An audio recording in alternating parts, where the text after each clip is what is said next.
Welcome to Canadian Innovators, the show that celebrates innovation, entrepreneurs, and the Canadian spirit. I'm Steve Foxcroft. Every week, we introduce a new entrepreneur or expert in their field to tell their story. Excited to have our guest today. You know the expression, been there, done that, got the t shirt? Well, that's who we got with us today, Eric Bull Johnston. Eric, great to have you back on Canadian. Have you back too, Yeah, because we yeah, I'm the first returning guest. that's right. We got you Wow. back, and the reason is because you keep doing things. Yeah, no You keep. kidding. And this week we're going to talk about the new stuff you're doing. But for the guests that don't know you, sorry, the audience that doesn't know you, tell us a little bit about yourself because not too many people. I'm going to open the can of worms here. Grow up and like Hulk Hogan, Yeah. Macho Man Savage is in the house. So Yeah. tell us about your background. Yeah, so I'm a touring stand-up comedian and actor and writer and producer and stuff myself, but I come from a pretty rich history. Both my grandfather and father, Canadian Hall of Fame professional wrestlers. My father was Bull Johnson out of the shoot carnival days of professional wrestling in the 1950s and 1960s, and my father took over. His name was Bull Whip Johnson, Bull Whip Danny Johnson. He took over in '79 and wrestled till '99. And I'm Eric. That's it. But I have this rich history of professional wrestling and just show business and entertainment, and really, I have a history of hustlers behind me. I've got 100 years of hustling behind me, so I come by it very honestly, and I've taken that attitude. I'm almost like a professional wrestler. Everything that is a professional wrestling guy, I just don't do any professional wrestling. I do the promoting and run the shows and make the posters and poster the towns and travel and tour all over. I just don't take any of the bumps. I Right. found a different path, which is stand-up comedy and acting and all the other stuff I'm doing. And you had to make that decision Yeah, too at a young age, I guess. You said, no, I don't want the physical part, but yeah, you got into like the art stuff too, dancing and all yeah, that. So you have the moves. Like it's the same kind of thing. It's choreography and all that too. yeah. Tell us about that. I'm a little light on my feet. So when I was a kid, I mean, like you said, I had Macho Man coming by the house. I had the bushwhacker swimming in my pool when I was a kid. So you grew up in this, again, this circus. And I go, well, I want to be part of this circus. But, I was 6. I couldn't Mm. become a professional wrestler. I mean, there was little people wrestlers that I probably could have, like Farmer Pete. I probably could have Right. walked up with him. But, I wanted to get on stage and I wanted to perform. And when I grew up in Stony Creek, the only place to do that was the local dance studio. For 7 years, I did tap, jazz, ballet, music theater, hip hop, and toured all across Ontario as a competitive dancer. Now I'm coming back to those same venues as a comedian 30 years later. That's Like awesome. people are like, do you know where the green room is? Like, oh yeah, I had a tap routine here about 30 years ago. I know exactly where I'm going. I just wanted to perform and express myself, and my dad loved that. I mean, my dad would come and sit front row at all my dance recitals. One time, he brought Johnny Canine, the wrestler, to one of my Yes. dance recitals. And the two of them are sitting in the front row of a dance recital, going, "Yeah, do that ballet." My dad just really loved that I was expressing myself, and my dad, like I said, was a professional wrestler. There was some tough times financially in the Mhm. '90s, and we had to, tighten the belt around the house. And I'll never forget when they were cutting some things around the house. We don't need to do that. We don't need to do that. And my dad said, whatever we have to do, we're not taking him out of dance. We're not taking him Love out it. of performing. This is his life and this is his future. And he was right. And, when I started doing stand up, I wasn't afraid to go up there. The first 5 years of a Yeah. comedian's career is trying to get comfortable being on stage. I'd been going on stage since I was 6 years old. So when I hit 20, when I did my first ever open mic, I was like, all right, where's the spotlight? Yeah. Where's the mic? Let's Where's the go. stand? Where am I going to put Yeah. my drink down? I kind of already had a feel for it. So I was ahead of a lot of other guys like that.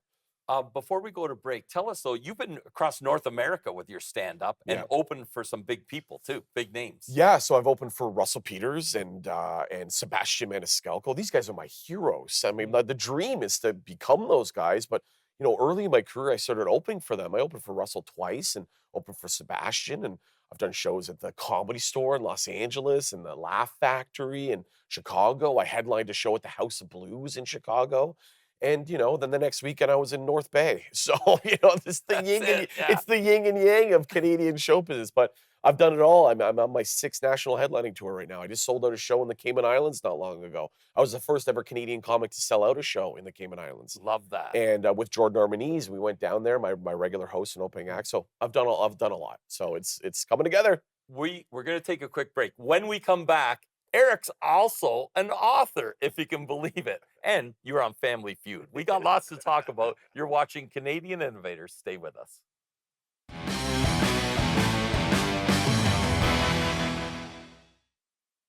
We're back. Joining us today is Canadian actor and comedian Eric Johnston, but also author. So I've read it. This Yeah. is awesome. Tell the viewers about the book, and then we're going to get into what the book led to as well. Yeah, I mean, at work. My dad always used to say, "Work leads to more work," and let the work speak. And I grew up again with all these stories around all these characters. And about 3 years ago, I wrote the book, Run with the Bull. I worked with a legendary Canadian sports writer by the name of Greg Oliver. He approached me and he goes, "I think there's a book here. I know so much about your grandfather. I know so much about your father. Let's dive into it. Let's interview all the old wrestlers. Let's interview your family members, and let's do a book." So the book is called Run with the Bull: Three Generations of Sports and Entertainment. It details my grandfather's journey through show business, my father's journey through show business, and then my starts and journey through show business. And it details their death and their struggles with mental health and addiction. I laid it all out there for the book. I mean, I felt like I've said this before, but I'll say it again. We're on a new show. I felt like for my entire life up to reading the book, I was carrying around a backpack full of textbooks. Like that last day of school when Right. you're cleaning out your locker and cleaning out your desk, and you're walking home and you're kind of going backwards. And that was just stories to tell about my father and my grandfather and their legacies, and to continue their name after their death. Mm. And I felt by writing the book, I was able to put all that down and just go, "It's all in there. Here you go." And I put it out there and it did really well, man. It was an Amazon #1 bestseller in the first day. It was #1 in sports, #1 in wrestling, #1 in comedy, #1 in sports humor. There was all these all these categories that it hit #1. It hit #5 on all books on Amazon Wow. and in Canada. And I was like, "This is it. I'm buying the yacht." Yeah. Me and Order it up. Bezos, yeah, or me and Bezos. And then I got my first check from Amazon, and I went, I think Amazon gets a much larger take of this than I thought. But the coolest thing about it, when you produce a book through Amazon, the Kindle Direct Publishing they own, you can order author copies. So I can Okay. order up to 1,000 copies of my book at a time. You pay a much reduced price for them, and then I sell them on the road. Right. And after every show, I stand at my merch table. There's 50 books on my merch table that I'll sign and sell to people, and sell them directly to the consumer. And I make my ROI on that is much higher than when I wrote this, sell it through Amazon. But I'm getting my story out there, and people see me for an hour and they go, "I want to know more about this guy." And I go, "Well, here's everything up until about 3 years ago." Right. And then it led to a TV show, which we can talk about on the next break. But um, it just was so great for me to not only tell their stories and keep the dedication of the book is, this book is dedicated to my grandfather and my father. May their spirits live on through the pages of this book. They will for And sure. and they too. do. And I Yes. mean, you were there for a lot Yes. of it. I mean, your viewers don't know we have a lot of Yeah. history. You were with my family back in the day, and you knew my grandfather. I never met my grandfather. You're better than me in that way. I mean, Mm. you knew him. You knew the man. I only had the stories. So I collected all the stories and I put them on paper. And I made sure that it was in my voice. I made sure that it was raw and honest and real. And there was no sugarcoating. I talk about death. I talk about alcoholism. Mhm. I talk about me being the child of an alcoholic and the stress and anxiety that caused me as a child. But it also led to some amazing stories that are all in the book. Like, the TV show, again, which we'll talk about later. In the book, it's very heavy stuff, but I made sure when I was writing the book that it was immediately followed by something very funny. You'll laugh, you'll Yes. cry, and you'll learn something. That's a great part of it too, because people aren't going to go down a rabbit Yeah, hole and all yeah, that because you're laughing yeah. while you're I mean, doing I this. always say if they're laughing, they're listening. Yes. And when they're laughing, you can say anything after they're laughing. I don't want to feel like I'm lecturing people on mental health and Mm. addiction and loss and all that kind of stuff. I just want to make them laugh, make them comfortable, and tell them my story. And through my story, they can connect to their story. There's a lot of kids out there who are children of alcoholism or mental health or whatever. And that's the biggest thing. They come to me, they laugh, and they go, "Oh my God, my dad was the exact same way. And for this reason and that reason." And I connected with it. And you're the first comedian I've ever heard talk about these things. And thank you. Like, I'm hoping that people feel seen through my story. And that's the benefit of the truth. The truth will always rise, and people will be connecting to it and laugh in the process. And I think it took a little bit of guts to do that too. Yeah, Like at some point, you had to say to yourself, I'm going to tell this side of it yeah. because a lot of people just keep that hidden. I say bones and all. It's all in there, bones and all, and you'll connect with it. And I'm not embarrassed. I have a very deep history of that, but I'm happy to tell the people. I love that. So we talked about the book, and if you can believe it, it became a docu-series. We're going to take a break and come back and talk more about that with Eric Johnston here on Canadian Innovators. Stay with us.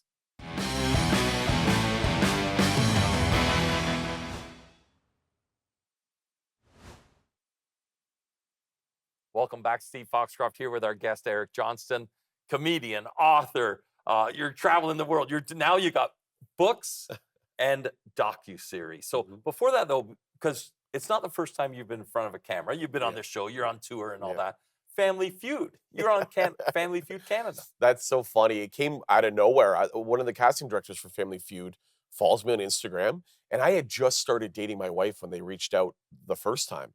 My wife and I were dating for about 3 weeks, and the producer from Family Feud Canada called and goes, "Hey, we love your family. We love your story. We want to have you on." And I went, "Okay, let's do it." And then I called my then girlfriend, which was like 3 weeks in. I go, "Hey, this is so exciting. We're going to be on Family Feud." And she was like, "What?" Then it took some time. A couple of years later, it ended up happening once we were already married. But it was just great. Like it was such a Canadian iconic Yeah. moment with Jerry D and I'd been on YTV and a number of commercials and TV shows. I did an episode of Fargo recently with Juno Temple. It was a couple of years ago.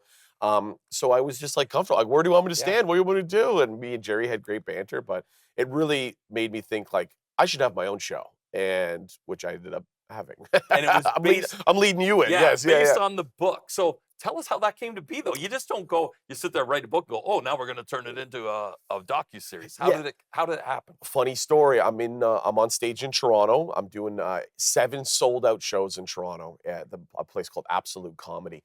And I'm on stage and I come off stage and now I sell my own merchandise. So I immediately walk from the stage to the merch table. And I've got a line of 200 people, t-shirts. And I'm going, t-shirts are 25. I got hot sauce. I got books. I got stickers. I got whatever. And people are coming up and I go, t-shirts are 25. And then this guy comes up to me and he goes, "Hey, I'm Paul." And I go, "Hi, Paul." And he goes, "Are you sticking around after?" And I go, "Yeah, I'll stick." He goes, "I'd like to buy you a drink." And I go, "All right." And I'm standing there. I go, "T-shirts are 25. I go, "Hot sauces are 15 each." He goes, "No, I'm a executive producer over at Bell. I'd like to talk to you about having your own TV show." Because he just saw me perform my hour and knew that there was so much in there just based on what I was saying on stage. So we ended up talking and he goes, "I feel like you have a story." And I go, "Paul, I have so many stories. I had to write a book about my story." He goes, "You did?" And I gave him a copy of the book and he read it and he got, we got to the point where we were pitching and he kind of said, like, "This is all great, but you wrote this a couple years ago. Like, where is your life at now?" And I said, "Well, since I wrote the book, I got married, I bought a house, I had a baby." And we worked through kind of the pre-production. And I was working with a director producer by the name of Thomas Conway, who was my director and executive producer on this. And we were on a meeting and he goes, "Well, we got to add something to this. There needs to be more. Like, why does the audience care? Like, you have this Mm. great story, but what are your current stakes?" And he starts asking me questions. He goes, "Do you have any hobbies?" And I go, "None." He goes, "Do you have any interests?" I go, "None." And he goes, "Well, what do you do?" I go, "I do stand-up comedy. I tour around. I'm I'm author, actor, whatever." And I go, "The only thing I really care about is my son." So we started diving into it. Obviously my wife too. And he goes, "Well, what about like health and fitness?" And I'm going, "Well, yeah, well, what about health and fitness?" I go, "I'm pretty healthy." And he goes, "No, but seriously, what about health and fitness?" And I go, "Yeah, like I go to the gym." And he goes, "Well, do you think you could be healthier?" I said, "Yeah, I think everyone could be healthier." And he goes, "What would your motivation for being healthier be?" And I go, "Well, for the benefit of being around for a long time for my son, because unfortunately my father passed away 9 days after my 13th birthday because he wasn't the healthiest guy, both mind and body and soul and spirit." And he goes, "So you would want to be healthy for the benefit of your son so you don't die because your father died when you were young?" And I went, "Yes." And he goes, "That is a TV show." So we took the themes of the book and carried it into my current life. And the elevator pitch of the show is exactly that. A 35-year-old moving and shaking, hustling stand-up comedian decides it's finally time to take his health seriously for the benefit of his newborn son. and we went out and we did it all. I mean, we did everything to be healthy, not just workouts. We did, soul searching stuff. We did Reiki. We did breath work. I have no cardiovascular health. I had to run 3K. I climbed a tower, a 5-story tower. I worked with a nutritionist and I talked to an addictions counselor. Like, we opened up the hood completely under me and said, what is in here? And through 6 episodes, we found out what was in there. And I was still carrying a lot of trauma from my father, but also I knew that I needed to lose some weight. And we talked to my doctor, Dr. Perfetto, who told me that I needed to lose 70 pounds. That's how the show opens. You need to lose 70 pounds. And I went, what? And that's one of the first scenes of the show. So we dove in head first, like everything else I do in my life, like the book, like the tours, like the acting, like everything else I do. I went, we're going to do this and we're not going to sugarcoat it. And we're going to go extremely hard and extremely raw with this. And we did. That was awesome. So I'm chuckling away as you're seeing this because, unlike the audience, I've seen this, and we're going to talk more about it. We got to take one more break. Don't go anywhere. You're watching Canadian Innovators.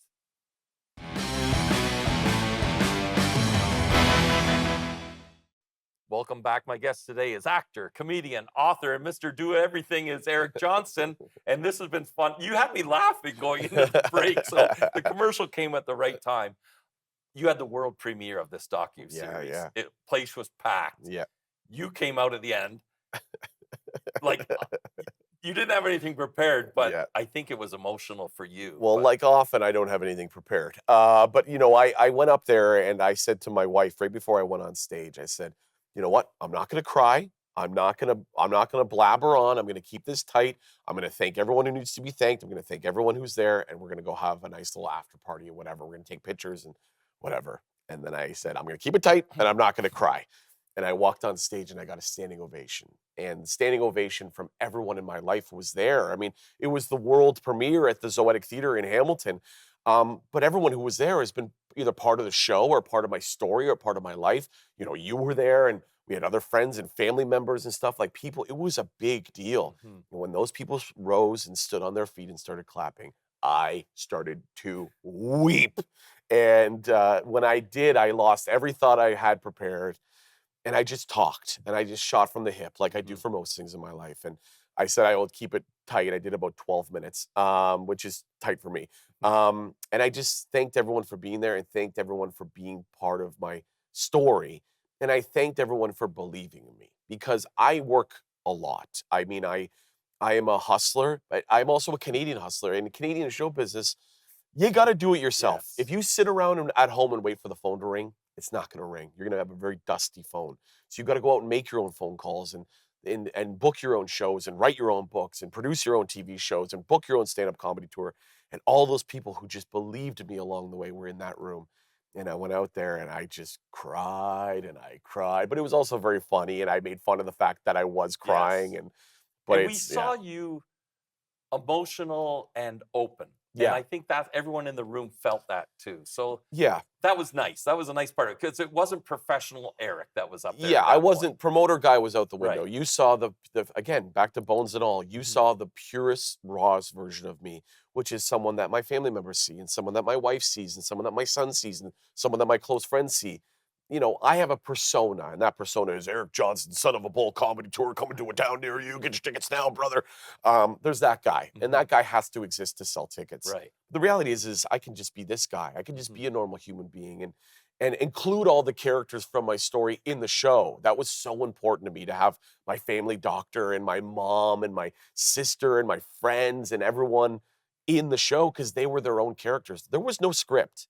I want people when they watch the show on Bell 5 TV1 or wherever they watch it someday to know that it was just written. Eric and his mom make pierogies together. That was the whole thing on the call sheet. And it ended up being in every episode of the 6 episodes. And Eric gets interviewed by his doctor. We just showed up at my doctor's office and everything you saw on the show was what it was. It was, again, just so important for me to be real because in this AI technology era, everything seems so fake and so polished. I was out there, without my makeup on, as they say. I was out there on the TV show and on the stage that night and on the stage on my upcoming comedy tour you're just going to get the purest, realest, rawest version of me. Vulnerable Eric is what it That's was, right. right? But family was there, sister, wife, Yeah. mom, every doctor, like Yeah. everyone was in it too, and that's what made it. So Yeah, I think it's important to include the people in my life because the people exactly. in my life are made me who I am. And the show, to wrap up the talk about the TV show, I didn't realize I was making a men's mental health TV show. I really didn't. I thought I was just making a fun comedy, kind of slapsticky TV show. When we got into it, it became a men's mental health TV show, and I'm telling a lot of story for men out there. That doesn't exist. Yeah, So thank you for doing that. they It's important. Tell people, where do we find you? We I can mean, find you like I'm everywhere, but where everywhere, can we man. I'm find you? everywhere. So most importantly, you can find me on Instagram at Eric Johnston Who. My website's ericjohnstonwho.com. I'm probably coming to a town near you, and I'm on tour, man. And I'm never gonna stop, and I'm gonna make it for me, for my family, for my history, for the city of Hamilton, and for guys like you who have believed in me the entire way. Then Bell 5 is where Bell we 5 see the TV1 is where you watch docuseries. Run with the And it's Bull, Run with the Bull. just like the book, available on Amazon or at shows. Appreciate you being here today. Thank you so much. That's all the time we have for today. Thanks to my guest, Eric Johnston, for joining us and providing us with his story and experiences. If you're an innovator, tell us your story. Write to us at ideas@thenewsforum.ca. Thanks for watching. I'm Steve Foxcroft. See you next time.